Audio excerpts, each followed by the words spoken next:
O kamakailan lamang ay merong isang independent na na komisyon na nag-umikot sa buong Metro Manila para mag-survey mag-survey ng kanila yung ang tanong doon sa survey na yon ay sino ba ang dapat ma-impeach sa dalawa? Si VP Sara ba o si Marcos? Naku, mapipikong kayo dito sa survey na ito. Patas itong survey na ito, mga bossing. May papakita dito ang klase ng mga tao na meron tayo ngayon sa Pilipinas. Kaya ako ngayon pinapaalala, mga bossing, yung importansya ng pagkakalat ng totoong impormasyon. Dahil makikita natin dito sa video na ito, mga bossing, makikita natin sa video na ito. Ito si Ayan, Marcos. yan lang natin makikita natin sa video na ito na bagamat nag-e-effort tayo, malakas pa din bagamat malakas ang influence ng social media, malakas pa rin. Meron pa ring impluwensya ang mainstream media at yung mga gagong mga vlogger na binabayaran nila. Yan, sino dito sa dalawang to ang dapat ma-impeach? Parehas silang may kaso, parehas silang pinagbibintangan ng pagnanakaw sa bayang Pilipinas. Si Inday Sara pinagbibintangan sa pagnanakaw sa bayang Pilipinas sa halagang at ang sinasabi na 600 million. 600 million na halaga. At makikita nyo naman, mga bossing, masasagot nyo naman yan. Masasagot naman natin yan. Kung bakit hindi dapat ma-impeach si VP Sara at kung bakit hindi tayo naniniwala na corrupt ang mga Duterte. Bakit? Ang mga Duterte, pag tiningnan ninyo ang kanilang track record sa Davao City, di ba, nung nakaraan, nag-content tayo sa loob ng 25 years, mga bossing. From tindero lang ng prutas, ang Mindanao, ang particular, ang Davao City. From tindero ng prutas, nakapagpatayo na po sila ng napakaraming mga negosyo. Kompleto na po sila dyan. Real estate, malls, lahat ng maisip mo na mga negosyo, nandiyan na. At kung pupunta kayo sa Davao, alam ko marami pang mga Pilipino hindi nakapunta sa Davao. Malayo yan eh. Yan ang pinakamalayo pagka nag-aeroplano ka, 2 oras ang biyahe dyan. Nasa dulo na kasi halos ng Pilipinas yan. Ngayon, pag bumiyahe ka dyan, mga bossing, paglapag mo pa lang sa airport nila, mararamdaman mo na talaga na kakaiba. Iba yung disiplina, iba yung ambience. Diyan, pag nagpunta ka dyan, makikita mo yung mga kalsada nila. Bagamat traffic, walang singit na singit, walang busina ng busina, walang road rage. Disiplinado yung mga tao dyan. At yung traffic, alam naman natin na sinyalis yan ng isang maunlad na syudad. Katulad din dito sa Metro Manila, halos lahat ng mga syudad dito traffic kasi nagsisiksikan ng mga tao dito at saka mauunlad ang mga tao rito. Marami silang mga sasakyan kaya ayan, punong-puno na sasakyan sa kalsada. Ganyan din sa Davao. Nagsisiksikan ang mga tao dyan sa Davao dahil alam nila na maayos ang pamamahala dyan sa Davao at sa Davao patas silang makakalaban sa buhay. Marami rin mga sasakyan dahil may mga pera na rin ang mga tao dyan. Kaya nag-traffic na din dyan. Ngayon, alam natin na ang Davao City ay model city na kung titingnan mo lang ang ginawa ng mga Duterte sa Davao City, sigurado hindi ka maniniwala sa mga binibintang kay VP Sara. Kasi kung corrupt si VP Sara, sana nung umalis siya sa kanyang probinsya, nung siya ay nag-vice presidente, sana baon sa utang yung kanyang syudad. Pero hindi. Kauna-unahang syudad nga yan na zero debt. Ibig sabihin, walang utang. So ako, personal, hindi ako naniniwala. Na si Inday Sara, kung ako tatanungin dito, yun ang sasagot ko. Titingnan ko si Pangulong Duterte na magandang nagawa sa bayan. Wala namang kaso si Pangulong Duterte ng pagnanakaw. Ang naging kaso ni Pangulong Duterte, pagpatay. Yun yung kinakaso nila sa kanya. Pero wala siyang kaso ng mga pagnanakaw, ha? So ito, impeachment ang pag nag-uusapan dito. Tingnan mo kung gaano kabobo yung mga tao na sasagot dito, ha? Impeachment ang usapan dito, ninakaw na pera ng taong bayan. Now, ito yung alam natin kay Inday. Ano ba yung mga nalalaman natin kay Bongbong? Itong si Bongbong Marcos, mga bossing, ang pamilya nito magnanakaw, ang tatay nito magnanakaw, ang nanay nito convicted na magnanakaw. Tapos ngayon, nung siya presidente, himbis na ayusin niya yung masamang history ng pamilya nila, anong ginawa nila? Mali-malitang pera ang lumutang na pinagnanakaw ng gobyerno na ito. Hindi naman siguro lahat napunta kay Bongbong, pero na-activate yung mga kawatan sa bawat ahensya ng gobyerno, na-activate yung mga sindikato ng pangungurakot dyan dahil in-enable, dahil pinayagan netong administrasyon na ito. Doon pa lang sa mga magulang mo magnanakaw. Tapos yung anak mo, ang liit-liit ng distrito, bilyon-bilyon yung napuntang pondo sa kanya, sa distrito niya. Samantalang, wala pa sa kalahati nung pondong ibinigay mo sa distrito niya yung koleksyon ng kanyang distrito. Ganun din sa pinsan niya. Bukod sa pinsan niya, yung pera na napunta sa distrito ng pinsan niya, yung perang napunta sa party list ng asawa at nung anak niya. Sobrang laki.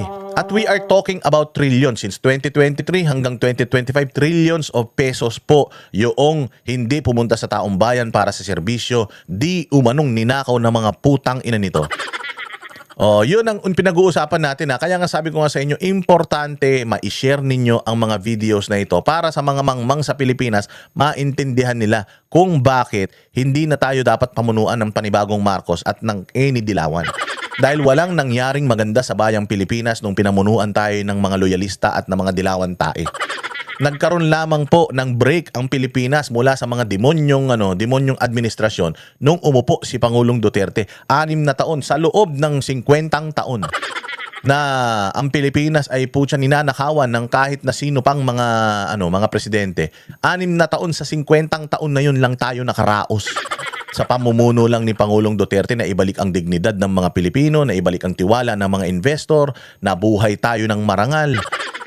Pati ibang lahi na bibilib sa mga Pilipino. Talagang iba noong panahon ni Pangulong Duterte. Kaya lang, ibinalik natin yung pamilya ng magnanakaw na akala natin itutuloy. Lahat ng mga nasimulan ni Duterte, tinamong ginawa sa bayang Pilipinas ngayon, inilubog. Magkano na ang dolyar ngayon? 60 pesos, 30 cents.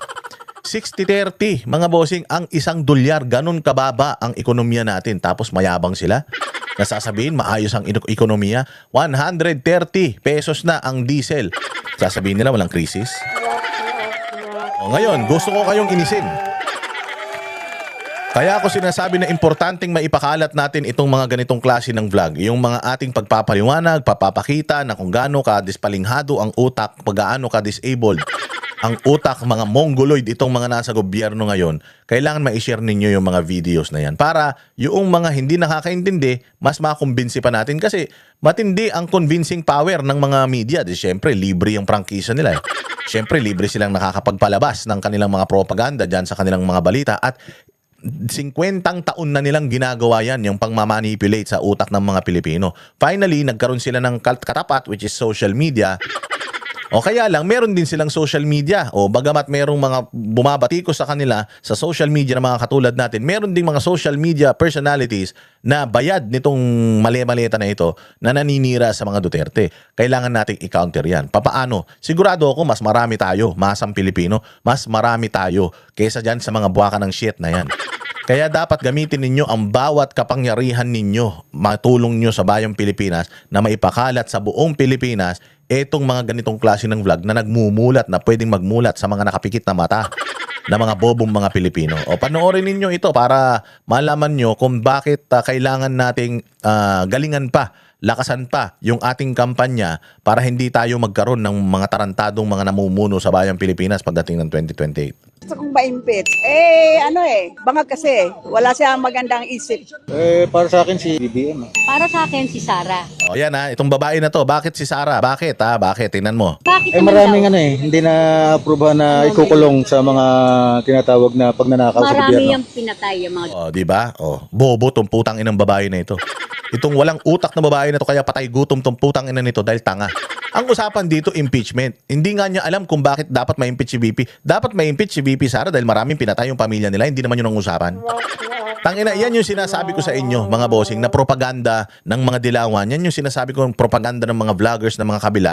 Yan yung propaganda ng mainstream media. Dapat daw ma-impeach si VP Sara dahil daw maraming pinatay yung pamilya nila. Hindi naman yun ang usapan ng impeachment. Ang usapan ng impeachment dito, ninakaw.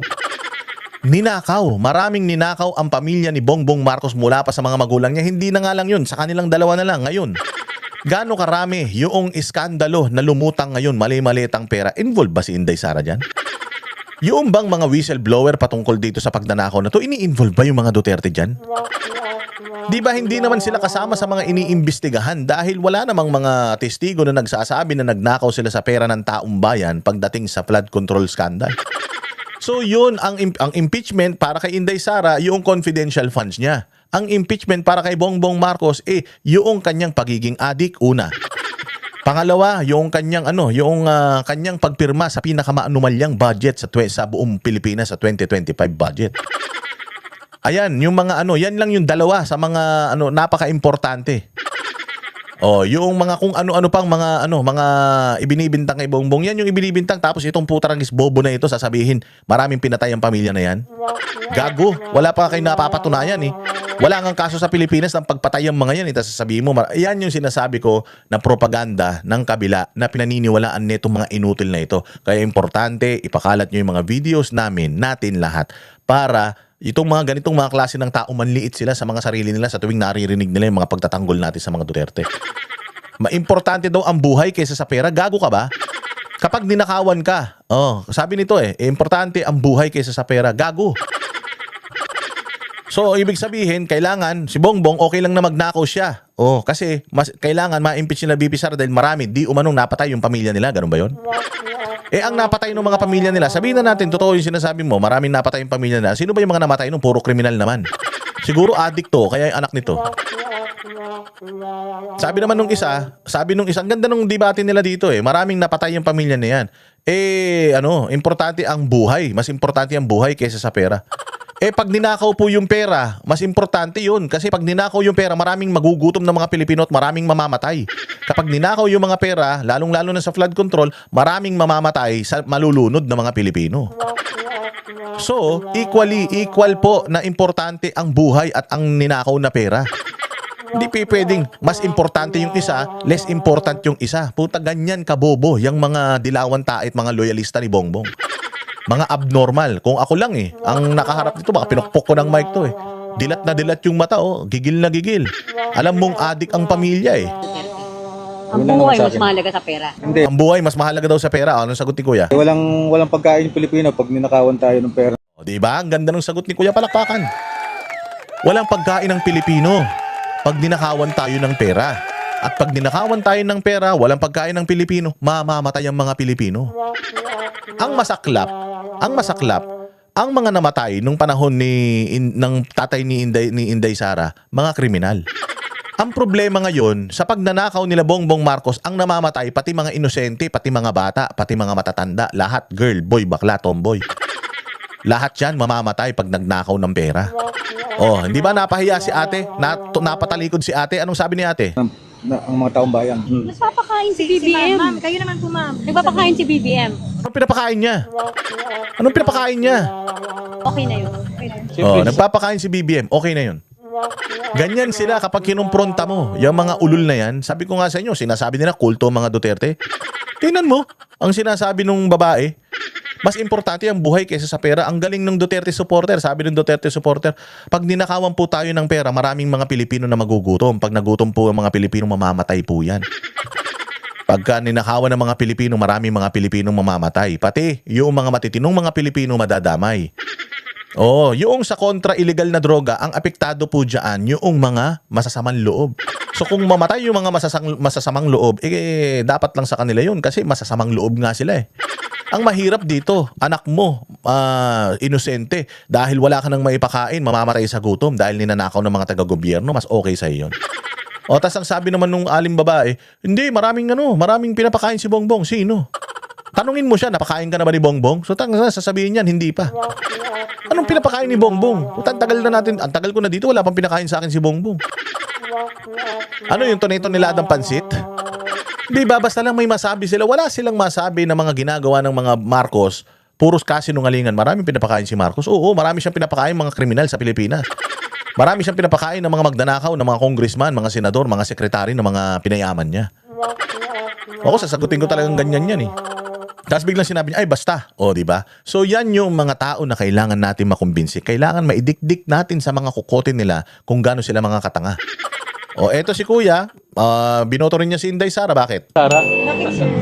Walang ginawa yan, kundi maglakwatsa lang yung... Diba? Anong saan niya? Wala namang ginawa yan kundi maglakwatsa. Imagine. Binoto niya si Inday dahil daw walang nagawa kundi maglakwatsa. Ang usapan dito, impeachment Ano ba yung grounds for impeachment netong dalawa na to? Pero sige na lang, palawakin na lang natin. Sinong gusto mo sa dalawa na ito? Dapat ganun Kasi hindi rin naiintindihan ng mga tao kung bakit dapat ma-impeach yung isa sa mga ito Ganyan kabopol. Kaya nga sabi ko, importante talagang kumalat itong mga mga educational na natin pag lalabas natin ng mga nangyayari sa bayang Pilipinas. Dapat daw ma-impeach si Sara dahil pasyal lang ng pasyal. Di ba? Yan yung mga ano nila, yan yung mga naririnig nila sa social media, yung mga naririnig nila sa balita na kailangan nating i-counter. Ang sa ano ko po, si Sarap. BBM. Sabi niya 20 ang isang kilong bigas, isang butil pala 20. O, di ba? Specific. Ano yung mga ipinangako ni Bongbong Marcos? Oh, sige, ano pa? BBM po. Ang daming kalukuhan ginagawa nito. Kung ako ayun, yun ang tanggal niya. Magnanakaw yan eh. For me, both. Di ba? Magnanao doon si Inday. Kasi yan yung sinasabi nila, lustay, Inday, lustay. O imaginein mo, Metro Manila ito Inday lustay, magnanakaw. So dapat daw ma-impeach si Inday Sara. So ibig sabihin, even though nag-e-effort tayo, kulang pa. Kailangan pa natin ng mas matinding effort para yung utak ng mga Pilipino na baluktot, maituwid pa natin. Okay man lang to. Ito nga yung gusto ko sa survey na to kasi patas Wala naman silang naitulong parehas eh. Lalo na to. Ay, gusto ko matanggal ito. Maigi nga, hindi pa niya ito minamarshal. Pag minarshal, sasako ako lang sa kanya. Sasako ko yung congressman senador, para wala na yung mga kurakot na yan BBM. Bakit si BBM, sir? Massive corruption Siyempre BBM. Bakit po madami? Panay salita, wala namang katotohanan lagi. Nagigets ninyo, yung mga galit kay BBM. Yung mga galit kay BBM, yung mga sinasabi nila, talagang nararamdaman natin. Massive corruption, 20 pesos na kilo ng bigas, walang ginagawa, puro kasinungalingan. Hindi ba yan din yung hinaharp natin dito? Oh. Pero kay Inday Sara, kita mo, magnanakaw daw si Inday Sara, wala naman silang ebidensya. Mas malaki naman yung ninakaw ni Bongbong Marcos, ba't nila iisipin na magnanakaw si Inday Sara?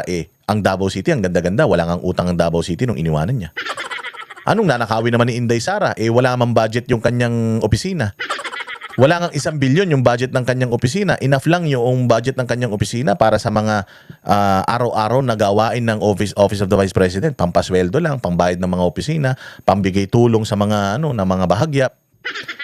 O, di ba? Buti sana ko ang budget ni Inday Sara, bilyon-bilyon katulad ng budget ni Bongbong. Pero para sa kanila, magnanakaw pa rin si Inday Sara. Bakit? Kasi yan nga yung naririnig nila at malakas pa din yan. Kailangan natin i-counter yan. Yung sabihin niya may nagawa siya, wala naman talaga. Inaantay nga, inaabangan wala. Si Sarap po. Bakit Sarap po? Kasi marami siyang mga hindi pa nasasagot na mga question about kung saan yung reason ng impeachment. Pareho. Si Marcos. O, di ba? Marami daw hindi nasasagot si Inday kasi yan yung pinapakalat ng mainstream media. Marami hindi nasasagot si Inday. Nasagot naman na ni Inday lahat yan.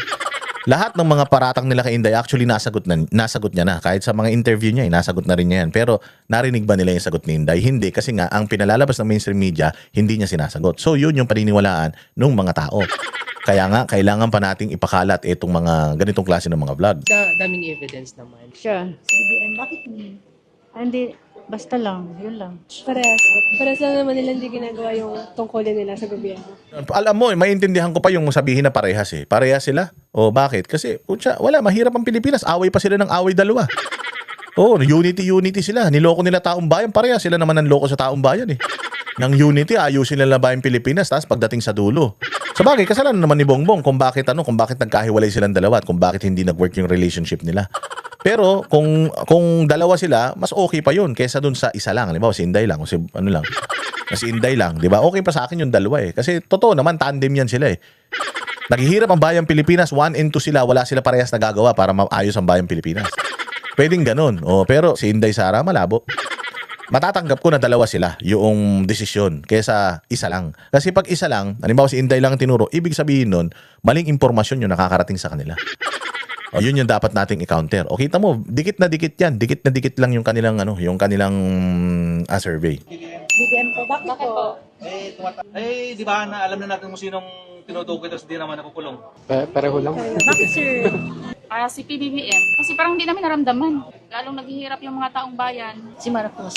Bakit po si Marcos? Siyempre, hirap ng buhay ng tao. Ito po, si kasi di ba, alam naman nating lahat yung ginawa nila. Corruption kasi ang dapat malutas dito sa Pilipinas. Ito! Sino ba ang gusto mo tanggal? Ako ito! Ako ito! Ay, di pares na tanggal. Si Marcos. Si Marcos. Bakit po si Marcos ang dapat makapag? Wala namang nagawa sa Pilipinas. Binuto ko yan. Si BBM. Bakit sir? Ito po. Hindi siya karapat-dapat sa natin, bansa. BBM. Bakit po? Sayang nga yung boto ko sa kanya Kasi marami akong mga nababalitaan sa kanya. Ay, ito si Marcos. Kasi sabi na yung pangako niya na yung bigas daw na 20 pesos, hindi naman niya natupad. Bot. Hindi po. Yan, 'di ba? Maintindihan ko pa yung both eh. Oh, maintindihan ko 'yun kasi kung halimbawa ako non-biased ako na tao, focus lang ako sa ginagawa ko sa araw-araw, eh ano din ako. Magbo-vote din ako. O kasi parehas man silang taga-gobyerno and walang nagagawa yung gobyerno sa bayang Pilipinas. So either yung isa sa kanila nagtatrabaho, yung isa hindi, parehas silang nasa isang bangka lang at dinadala nila yung bayang Pilipinas sa hindi maganda. O parehas sila. O, di ba? Mas okay sa akin yun kaysa si Inday Sara lang. Yung sa impeach Sa po. tingin niyo, ma'am, sa dalawa po, Ito. sino gusto niyong tanggalin? Yan, BBM. Para sa akin, si Sara to. Dapat takal si Kimberly. Ako may pangutanan nito eh. Sara. Para sa akin po, si BBM. Sino po yung dapat Matanggal. Si BBM. Siyempre, kurakot yan. Bakit? Ito siyempre. Bakit po? Eh, di ba maraming ano ito? Gusto ko ito, ma-impeach. Pareho. Though may ginagawa naman yung isa, very consistent. However, the qualifications, hindi. Itong isa walang ginagawa. Si Sir Ito. muna. Si Bongbong. Ikaw muna. Tingnan mo naman yung budget natin ngayon. Yung kapatid niya, yung pinsan niya, bakit hindi ma-impeach? Diba si Romualdez, tapos yung gasolina natin ngayon, napakamahal. Ako, tricycle driver rin ako. Pero yung gasolina natin, like po yung pandemic. Tapos tricycle kami driver, yung pamasahe natin, hindi tumataas. Ganun pa rin. Tapos yung gasolina, taas. Dapat amber. Pag tinaas yung gasolina, tataasan mo rin yung pamasahe. Dagdagan mo na piso, 2 piso. Paano buhay yung tricycle driver? Gasolina namin 700, kikita ka ng 400. Paikot-ikot ka. Kaya minsan pag tutulak na lang magpalusog. Hindi kay one-sided lang. Nagtaas ka, tapos nung nasa baba, hindi mo tinasan. Paano mabubuhay? Kaya ang tao, puro galit sa kanya. Ano ba, kakatuwa mo? Puro tulad sa inyo, kumakain rin kayo. Kami kumakain din kami. Yung mga Yan ang opinion. Ganyan pag nagbigay ka ng opinion kung bakit. O yan yung mga totoong nakakaranas ng hirap sa Pilipinas at nakikinig sa Banateros. pamilya rin kami anak. Tapos sila, pansinin mo yung mga pera nila na mali-malita. Eh kami, Diba? Nakarating sa kanya yung mali-malita. Yun ang pinakamaganda. So kailangan marami pa tayo mga Pilipino na marating na ganito. Para sa susunod mas bumaba na yung mga boto na dapat mawala si Inday at tumaas yung boto na dapat maglaho na si Bongbong. wala nga kahit imbilog. Kahit pareya, wala. May maiwan nga na 10 piso sa tricycle, hanapin pa. So naniniwala kayo, sir, na Dapat siya ma-impeach. involved si PBBM Oo. sa Marimaletang pera? Siya naman talaga eh. So, unang-una, bakit yung pension na si Romualdez? Anong ginawa niya? Kung hindi ka konsentidor. Pakita mo sa tao kung ano. O walang, si Hirap sabi, walang kumpare, walang kamag-anak. O bakit siya? Alatado kahit bata tanungin mo ngayon. Mga bata na grade 1, grade 2. Ramdam mo. Sa mga kabataan pa lang ngayon, magtatanong ka. Ramdam yung kahirapan niyo. Si Sara, pwede siya ma-impeach. Pero si BBM, pwede rin dahil sa mga sinasabi niya tungkol sa gera ngayon, ha? Sa gera ngayon kasi hindi mo pwedeng pabayaan yung mga tao natin sa labas eh. Ngayon, yung sinabi niya na ipapabaylan lang daw yung mga tao natin sa labas. Paano mangyayaring ibaylan yun? Yun, oversee yun. Kaya minsan, may ano rin pala yung sa, tawag dito, sa yung flood control, alam ko nasama rin siya eh. Nasama rin siya sa flood control. Kaso nga lang, a-avoid niya dahil presidente pa siya. Si Sara kasi bumitaw, di ba? Ng kabisi. Kaya, ang tingin ng tao, si Sara dapat na-impeach. Pero para sa akin, si Bong. Si Bongbong para sa iyo. Opo. Bakit si Bongbong? Kasi may mga tinatago siyang tao na ayaw niyang ipahuli. Para siyang yung naging protection ng mga tao. Hanggang ngayon, hindi pa rin mahuli yung mga taong kinakasuhan dahil hindi niya pa rin pinapabalik dito. Yun yung gusto kong ipahiwatig sa iba. Di ba? So, maganda naman yung resulta. Very patas naman itong ano na ito, itong survey na ito. And makikita naman natin, so out of ilan ba ito? Out of less than 50. Out of 47 na out of 47 na mga respondents, 29 ang bumoto na dapat si Bongbong ang ma-impeach, 18 para kay Inday Sara. Dapat ba sumaya na tayo diyan? Lalong-lalo na pag naririnig mo yung reason bakit dapat ma-impeach si VP Sara, dahil ang nakakarating sa kanilang impormasyon is yung negative propaganda tungkol sa mga Duterte.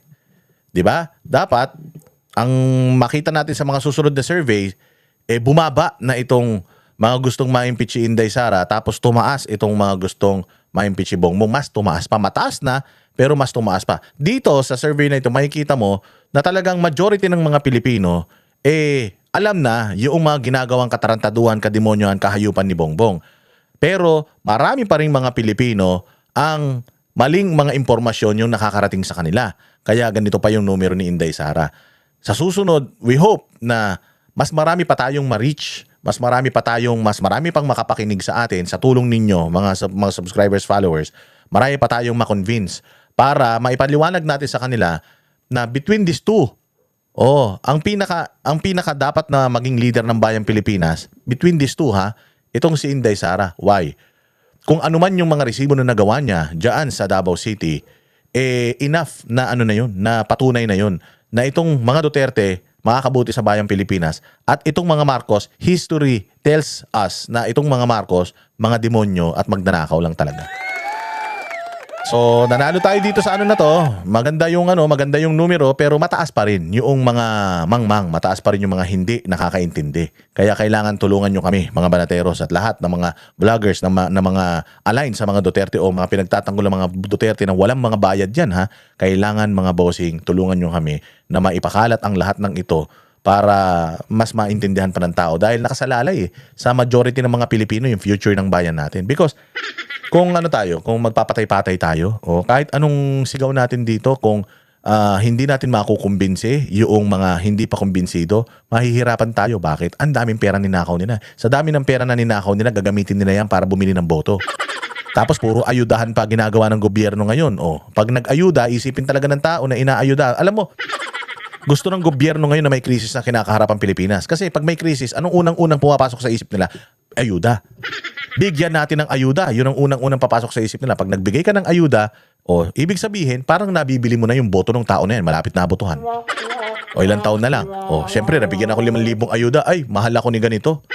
Kasi siya nagbigay sa akin ito So, dapat iboto ko siya. Dapat maintindihan ng mga tao na yung pera na yan, pera nila yan, at mas malaki yung ninakaw nung nagbigay sa kanila ng pera. Mali-maliit ang pera yung ninakaw nila, tapos barya-barya lang napunta sa inyo. Gustong-gusto nila na may krisis para makabili sila ng boto sa pamamagitan ng pagbibigay ng ayuda. Di ba?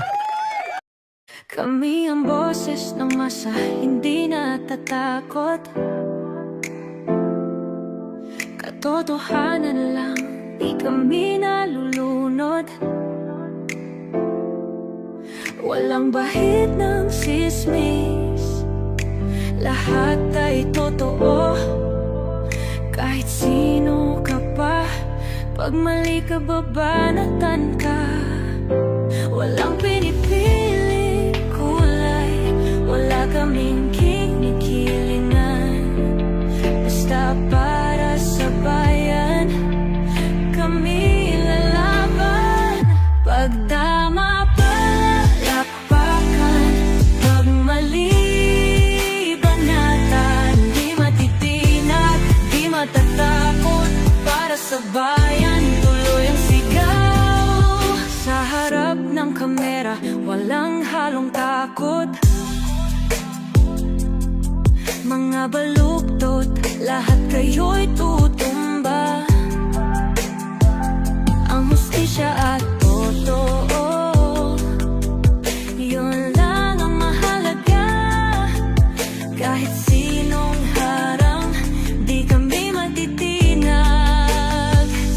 Walang pinipiling kulay, wala kaming kinikilingan. Basta para sa bayan, kami lalaban.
walang